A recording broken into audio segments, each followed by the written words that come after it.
Hi friends, Loka Kannada YouTube ಚಾನಲ್ಗೆ ತಮ್ಮೆಲ್ಲರಿಗೂ ಮತ್ತೊಮ್ಮೆ ಸ್ವಾಗತ. ನನ್ನ ಹೆಸರು ಶರಣ್.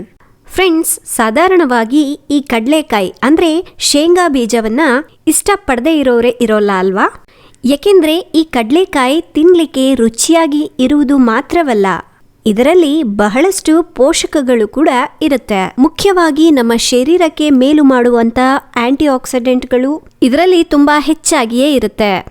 ಹಾಗೆ ಇದರಲ್ಲಿ ವಿಟಮಿನ್ ಇ, ನಿಯಾಟಿನ್, ಪ್ರೋಸಿನ್, ಮ್ಯಾಂಗನೀಸ್ ಈ ಶೇಂಗಾ ಬೀಜದಲ್ಲಿ ಹೆಚ್ಚಾಗಿ ಇರುತ್ತೆ.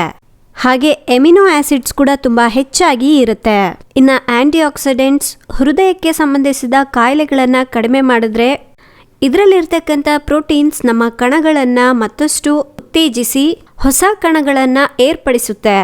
ಹಾಗೆ ನಮ್ಮ ಶರೀರದಲ್ಲಿ ಫ್ರೀ ರ್ಯಾಡಿಕಲ್ಸ್ ಜೊತೆ ಹೋರಾಡಿ ನಿಮಗೆ ಬೇಗ ವಯಸ್ಸಾಗದಂತೆ ಮಾಡಲಿಕ್ಕೆ ಸಹಾಯ ಮಾಡುತ್ತೆ. ಆದರೆ ಇವುಗಳನ್ನು ತುಂಬ ಜನರು ಬೇಯಿಸ್ಕೊಂಡು ಅಥವಾ ಉಪ್ಪು ಹಾಕಿ ನೀರಿನಲ್ಲಿ ಕುದಿಸ್ಕೊಂಡು ತಿನ್ನಲಿಕ್ಕೆ ಇಷ್ಟಪಡ್ತಾ ಇರ್ತಾರೆ. ಆದರೆ ಫ್ರೆಂಡ್ಸ್, ತುಂಬ ಜನರು ಶೇಂಗಾ ಬೀಜ ಅಂದರೆ ಈ ಕಡಲೆಕಾಯಿನ ತಿಂದ ನಂತರ ಹೆಚ್ಚಾಗಿ ನೀರು ಕುಡಿತಾ ಇರ್ತಾರೆ. ಹಾಗೆ ನೀವು ಕೂಡ ಈ ರೀತಿಯಾಗಿ ಮಾಡ್ತಾ ಇದ್ರೆ ಇದು ತುಂಬ ಅಪಾಯಕಾರಿ. ಯಾಕೆ ಅಂತ ಕಾರಣ ತಿಳ್ಕೊಳೋದಕ್ಕಿಂತ ಮೊದಲು ನೀವು ಕೂಡ ಈ ರೀತಿಯಾದಂಥ ಹೆಲ್ತ್ ಟಿಪ್ಗಳಿಗೋಸ್ಕರ ವೆಯ್ಟ್ ಮಾಡ್ತಾ ಇದ್ರಾ? ಪ್ಲೀಸ್ ಒಂದು ಲೈಕ್ನ ಕೊಡಿ. ನೀವು ಇದುವರೆಗೂ ನಮ್ಮ ಚಾನಲ್ನ ಸಬ್ಸ್ಕ್ರೈಬ್ ಮಾಡಿಲ್ಲ, ಇದೇ ಮೊದಲು ಸಲ ನಮ್ಮ ಚಾನಲ್ನ ನೋಡ್ತಾ ಇದ್ರೆ ಪ್ಲೀಸ್ ಕೆಳಗೆ ಕಾಣುವ ರೆಡ್ ಕಲರ್ ಸಬ್ಸ್ಕ್ರೈಬ್ ಬಟನನ್ನು ಕ್ಲಿಕ್ ಮಾಡಿ. ಆನಂತರ ಪಕ್ಕದಲ್ಲಿ ಕಾಣುವಂಥ ಬೆಲ್ ಐಕಾನನ್ನು ಕೂಡ ಕ್ಲಿಕ್ ಮಾಡಿ.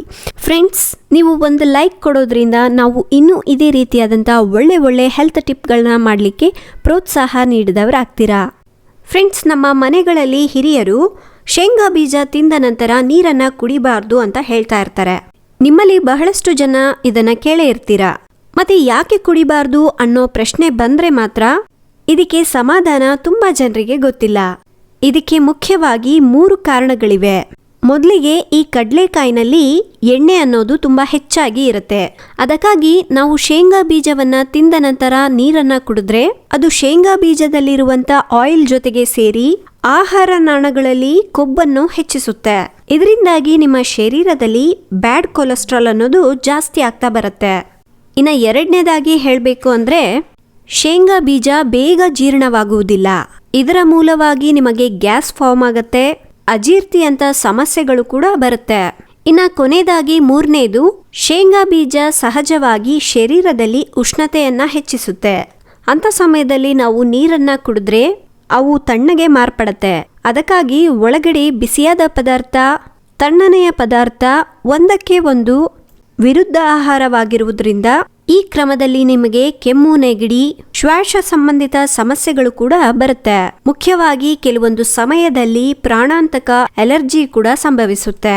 ಅದಕ್ಕಾಗಿ ಫ್ರೆಂಡ್ಸ್, ಈ ಶೇಂಗಾ ಬೀಜ ಅಥವಾ ಕಡಲೆಕಾಯಿನ ತಿಂದ ನಂತರ ಒಂದು 15 ನಿಮಿಷ ಬಿಟ್ಬಿಟ್ಟು ನೀರನ್ನ ಕುಡಿಯೋದ್ರಿಂದ ನಿಮ್ಮ ಆರೋಗ್ಯಕ್ಕೆ ತುಂಬಾ ಒಳ್ಳೆಯದು. ಅದಕ್ಕಾಗಿ ಇನ್ಮೇಲಿಂದ ಶೇಂಗಾ ತಿನ್ನುವಾಗ ಈ ವಿಷಯವನ್ನ ಖಂಡಿತವಾಗ್ಲೂ ನೆನಪಿನಲ್ಲಿ ಇಟ್ಕೊಳ್ಳಿ. ಮತ್ತು ನಿಮಗೆ ಇವತ್ತಿನ ಹೆಲ್ತ್ ಟಿಪ್ ತುಂಬ ಯೂಸ್ಫುಲ್ ಆಗಿದೆ, ಇಷ್ಟ ಆಗಿದೆ ಅನ್ಕೋತಾ ಇದ್ದೀನಿ. ಇಷ್ಟ ಆಗಿದ್ರೆ ಪ್ಲೀಸ್ ಒಂದು ಲೈಕ್ನ ಕೊಡಿ.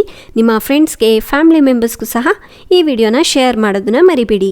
ಇನ್ನು ಇದೇ ರೀತಿಯಾದಂಥ ಒಳ್ಳೆ ಹೆಲ್ತ್ ಟಿಪ್ಗಳಿಗಾಗಿ ಹಿಂದೆ ನಮ್ಮ ಲೋಕ ಕನ್ನಡ ಯೂಟ್ಯೂಬ್ ಚಾನಲ್ಗೆ ಸಬ್ಸ್ಕ್ರೈಬ್ ಆಗಿ. ನಾಳೆ ಇನ್ನೊಂದು ಹೊಸ ವಿಡಿಯೋದೊಂದಿಗೆ ಮತ್ತೆ ಸಿಗೋಣ. ಅಲ್ಲಿವರೆಗೂ ಟೇಕ್ ಕೇರ್, ಬಾಯ್.